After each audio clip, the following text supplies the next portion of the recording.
अनार के वो छिलके जिनको आप लोग बेकार, वेस्टेज और फजूल सी चीज़ समझकर डस्टबिन की नज़र कर देते हैं, क्या आपको पता है कि ये कितने काम की चीज़ है? अनार के वेस्टेज छिलकों के साथ ब्लैक नेचुरल हेयर डाई और साथ ही बालों को काला करने वाला ब्लैक हेयर डाई शैम्पू भी बन सकता है, जो आपके तेज़ी से बढ़ते हुए सफ़ेद बालों को 100% कवर करेगा। केमिकल वाले हेयर डाइज यूज़ कर करके बाल ज़्यादा तेज़ी से सफ़ेद होने लगते हैं। तो छोड़ दीजिए केमिकल वाले हेयर डाइज यूज़ करना, जो आपके बालों को वक्ती तौर पर तो फ़ायदा देते हैं, लेकिन इससे आपके बाल कितने ज़्यादा डैमेज होते हैं। तो आज हम बनाएंगे अनार के बेकार छिलकों के साथ हेयर डाई बनाने का तरीका और साथ ही बाल काले करने वाला शैम्पू भी। तो चलिए फिर स्टार्ट करते हैं। अस्सलामुअलैकुम माय किचन क्वींस, कैसी हैं आप सब? वेलकम करती हूँ आपको किरण कोकोलॉजी में। तो सिर्फ एक अनार हमें चाहिए। अनार को छील लीजिए, अनार के दाने आप लोग खा लीजिए, लेकिन उसके जो छिलके हैं कभी भी डस्टबिन में मत डालिएगा। तो इन छिलकों में ही वो जादू छुपा हुआ है जो हमारे सफ़ेद बालों को कवर करेंगे। किस तरह से हमने इन छिलकों का इस्तेमाल करना है नेचुरल तरीके से, पूरी वीडियो आपने देखनी है। इंशाल्लाह आपको सारी वीडियो अच्छे तरीके से समझ आएगी। तो यहाँ पर अनार मैंने अलहदा कर लिया है, उसके दाने और जो छिलके हैं उनको छोटे छोटे पीसेस में कट कर लिया है।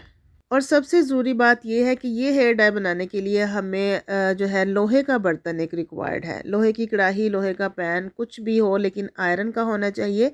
तो ये सारे छिलके आयरन की कढ़ाई में मैंने डाल दिए हैं। साथ ही मैं इसमें पानी शामिल करूँगी 2 ग्लास। अब मज़ीद इसके अंदर हम कोई भी चीज़ ऐड नहीं करेंगे और आप इनका जादू देखिएगा कि किस कदर ये अपना ब्लैक पिगमेंट निकालेंगे।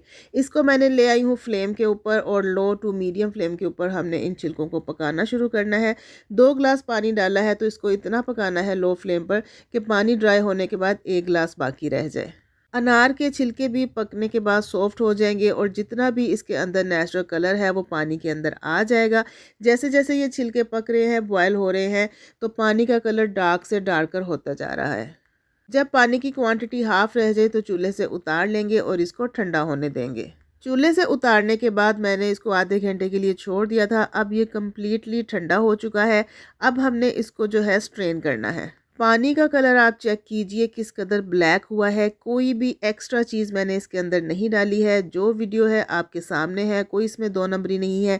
एक मेरी बहन ने पहले भी मुझे कमेंट किया था कि ये तो आपने इसके अंदर ब्लैक इंक डाली है। तो मैं यही कहूँगी कि आप खुद से अंदाज़े मत लगाया कीजिए, पहले ट्राई किया करें, उसके बाद फिर कमेंट किया करें। अब इस ब्लैक वाटर को 2 हिस्सों में डिवाइड कर लेंगे। एक हिस्से से हम शैम्पू बनाएंगे और एक हिस्से से हम हेयर डाई बनाएंगे जो बालों को नेचुरली ब्लैक करेगा। तो जो भी आपका रेगुलर शैम्पू है वो आपने 2 से 3 चम्मच, जितने आपके बालों की लेंथ है, आपने इस पानी में शामिल करना है। इसको हल्का सा मिक्स करेंगे तो ये झाग बनाएगा। ये शैम्पू भी मेरा घर का बना हुआ है, हर्बल शैम्पू है। आंवला, रीठा, सिकाकाई और बेशुमार जड़ी बूटियों के साथ बनाया हुआ। अगर आपके पास भी होममेड शैम्पू है तो उसके आपको ज़्यादा बेहतर रिजल्ट मिलेंगे विदाउट केमिकल्स। तो अपने इस आम से शैम्पू को हमने ख़ास शैम्पू बनाया है बालों को ब्लैक करने वाला। रेगुलरली आपने इस शैम्पू का इस्तेमाल करना है, इसी से ही आपने बाल धोने हैं। कुछ अरसे के इस्तेमाल से आपके बाल ब्लैक होना शुरू हो जाएंगे।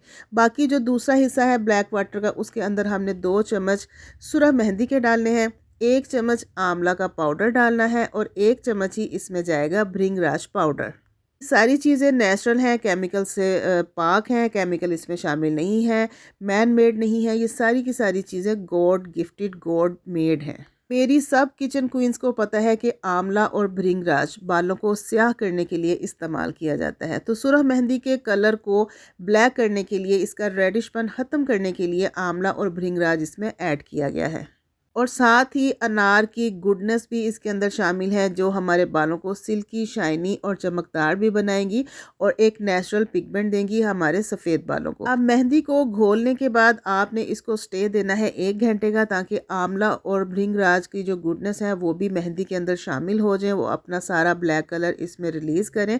अब ये दोनों चीज़ें हमारे पास बनकर तैयार हो गई हैं। होममेड ब्लैक हर्बल शैम्पू भी और होममेड ब्लैक हर्बल डाई भी, हेयर डाई भी। तो आपने हेयर डाई लगाकर 1 घंटा स्टे देना है। उसके बाद इसी शैम्पू के साथ अपने बालों को वॉश करना है। यहाँ पर मिक्स किया था तो मेरे हाथों का कलर देखें, नाखून भी इसने ब्लैक कर दिए हैं। अब कुछ दिन लगेंगे ये साफ़ होने में, इतनी जल्दी ये नहीं जाएगा। अपने बालों पर लगाकर आपको तरीक़ेकार बता रही हूँ कि किस तरीके से आपने ये हिना पाउडर लगाना है। अब मेरी बहुत सारी किचन क्वींस मुझे हर वीडियो में कमेंट करती हैं कि आप वाइट बालों पर लगाएं, लेकिन मेरे वाइट बाल नहीं है तो सॉरी, मैं कहाँ से लेकर आऊँ।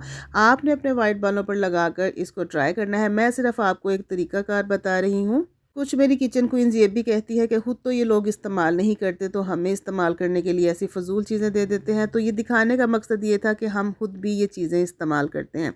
वॉश करने के बाद का रिज़ल्ट आप देख लीजिए। बालों को इसके अंदर शाइन कितनी है, बालों को सिल्की सॉफ्ट भी इसने बनाया है और ब्लैक तो इसने किया ही है। सिर्फ एक बार यूज़ करने से कुछ नहीं होगा, आपने इसका रेगुलर यूज़ करना है। जब तक सीज़न है अनार का इस्तेमाल कीजिए। तो रेमेडी अच्छी लगी है तो जल्दी से एक प्यार सा कमेंट कीजिए, वीडियो को लाइक कीजिए और शेयर कीजिए। तो इजाज़त दीजिए नेक्स्ट वीडियो तक के लिए। अल्लाह हाफिज़, take care and bye bye.